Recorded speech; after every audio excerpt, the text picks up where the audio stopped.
There is a race dedicated to preserving a way of life that has all but vanished from the north, and it is not named Iditarod. This is the 24th running of the Yukon Quest. 28 teams of 1 musher and 14 dogs, over 1,000 miles of trails through starkly beautiful and often harsh wilderness, traveled over a century ago in a time when sled dog travel was the only means of transportation during the long winter months. While the better-known Iditarod offers a larger purse and attracts more prestige, media, and 3 times the entrants, many purists consider the Yukon Quest to be the tougher race. The Iditarod has 23 checkpoints, over 1,100 miles, and the Quest has only 8 checkpoints between this year's start in Whitehorse, Yukon, and the finish in Fairbanks, Alaska. Mushers are on their own for long stretches, sleeping in the sled and carrying extra food and gear to care for their dogs. 10, 9, 8, 7, 6, 5, 4, 3, 2, 1, go. Good luck, Aaron.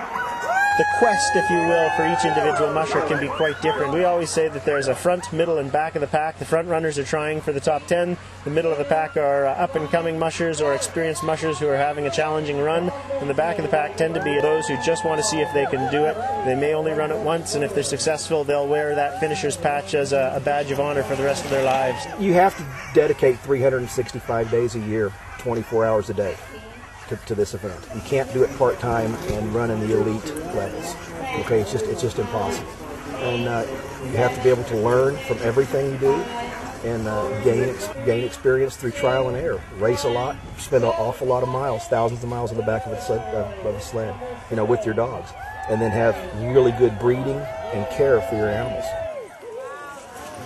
Life is really pretty short. Why give up something that you really love doing before you really need to? And I was physically able to do it. I had a lot of support. The first one, I didn't have any idea what the heck was going on. It was like just going into a black hole in space, I guess. And we didn't have a lot of the nutrition and the equipment and things that we've got now. The actual training of the dogs now is evolved. There's a lot of coaching theory. The nutrition has changed. You know, the first booties that I used for my dogs were baby socks held on with adhesive tape or electrical tape. Now we get our dog boots from China. The sled that we've got here, you know, it's aircraft grade aluminum. We've got special high-density plastic runners. We put Teflon on the runners so it's easier for the dogs to pull. 2, 1, go!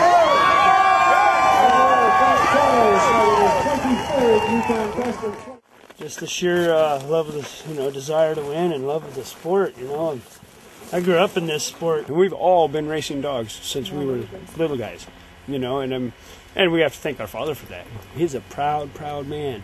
And that, to me, is enough to keep me going in this sport because, I can be quite honest about it. When I was younger, I wasn't really a whole lot to be proud of, and I changed my life and did, a few things right for a change. And my dad really, I think he's really proud of that. I'm proud to be able to follow in his footsteps. I'm glad he wasn't a lawyer. When she was 11 years old, we were very much involved in horses at our home down the Annie Lake Road.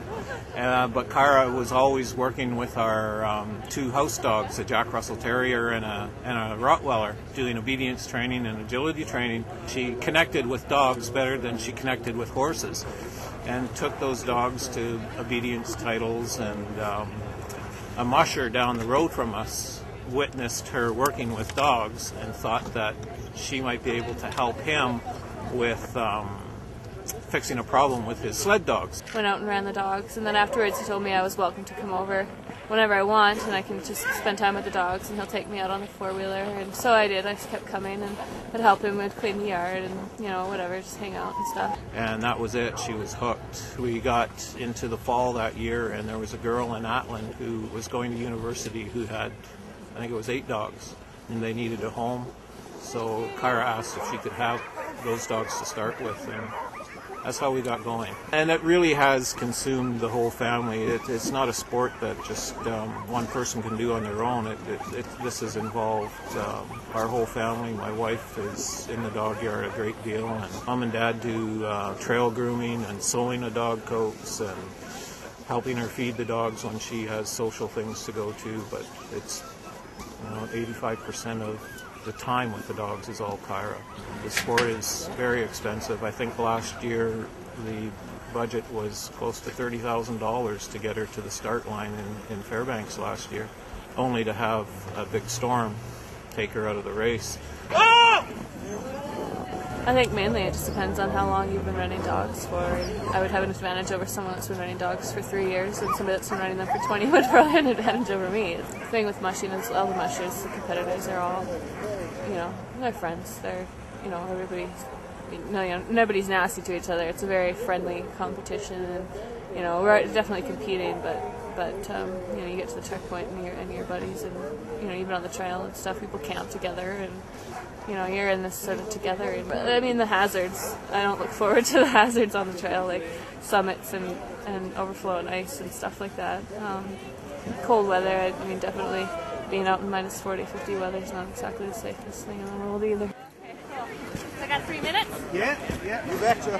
When she was younger and when she was sprint mushing, her runs were 6 kilometer, 12 kilometer, up to maybe as many as 20 kilometers, and then that wasn't so worrisome. But when she started training for her mid-distance runs, and she was out for 50, 60-mile runs and then 90-mile runs and staying out overnight, then that's when Dad went and purchased a satellite phone so that if she did get in trouble, she could call home and we could get out on the trail and help her out. She has never lost her team. She's never come home walking once, and that's quite a credit to her with her skills and she's very careful out there, and Mom and Dad have learned to accept the sport, and she goes off and I don't even think about it anymore. There's never been a moment where I've been really uncomfortable seeing her head out on the trail. 3, 2, 1, go! Good luck, Kyra! Everybody, a big round of applause for bib number 24, Sorrel. I've got sort of 5 or so main lead dogs. You definitely can't keep them up there for too long because they have to work harder than anybody else in the whole team. They have to think about where you're going. The other guys can just sort of run and not worry about a whole lot. So you definitely have to remember to switch them out. Like after every time we camp, I switch out at least one of the leaders so they sort of rotate through. And I've got different leaders with different strengths and weaknesses, and so if I know a certain section of trail is coming up or whatever hazards or anything, I'll put who I know is good at that up in lead, and other dogs who I know are bad at certain things, and I'll put them near the back so they're not causing issues and stuff.